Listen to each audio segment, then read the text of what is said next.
জুলাই আন্দোলনের পর জুলাইয়ের একটি সনদ হয়েছে।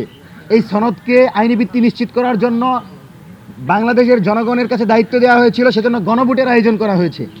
এবং এই গণভোটের পূর্বে সকল দলকে নিয়ে ঐক্যমত কমিশন ছিল। তো গণভোটের মাধ্যমে বাংলাদেশের জনগণ রায় দিয়েছে যে এই জুলাই সনদকে বাস্তবায়ন করতে হবে এবং হ্যাঁ বিজয়ী হয়েছে। তারপরেও বিএনপি সংস্কার পরিষদের শপথ নেয় নাই। আমরা স্পষ্ট এটাকে জুলাই আন্দোলনের সাথে এই প্রতিনিধিদের বিশ্বাসঘাতকতা বলে মনে করছি। আপনি কিভাবে আমাদের এই রক্তগুলোকে উপেক্ষা করেন? তারেক রহমান লন্ডন থেকে বাংলাদেশে আসতে পারতেন না যদি আমরা জীবন না দিতাম, যদি আমাদের ভাইয়েরা রক্ত না দিত। বাংলাদেশ জাতীয়তাবাদী দল ক্ষমতায় বসতে পারতেন না যদি জুলাইয়ের এই ভাইগুলো রক্ত দিয়ে হাসিনাকে বাংলাদেশ থেকে না তাড়াতো। তো তাদের রক্তের উপর দিয়ে এই সরকার এসেছে। এই সরকার এসেই জুলাই সনদের সংস্কার পরিষদে সাইন করলেন না।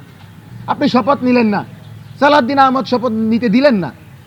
আমরা এটাকে স্পষ্টভাবে জুলাই আন্দোলনের সাথে বিশ্বাসঘাতকতা হিসেবে দেখছি এবং আমরা মনে করি সরকার প্রথম অধিবেশনে এই বিষয়গুলো স্পষ্ট করে দ্রুত সময়ের ভিতর সংস্কার পরিষদের শপথ নেবেন।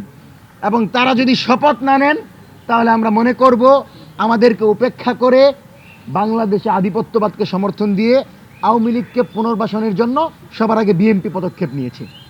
সুতরাং বিএনপির কাছে আহ্বান থাকবে, দয়া করে প্রথম অধিবেশনের পর সিদ্ধান্ত নিয়ে সবার আগে এই শপথ নেবেন এবং বিরোধী দলের সাথে আলোচনার ভিত্তিতে দ্রুত সময়ের ভিতর জুলাই সনদ বাস্তবায়ন করবেন।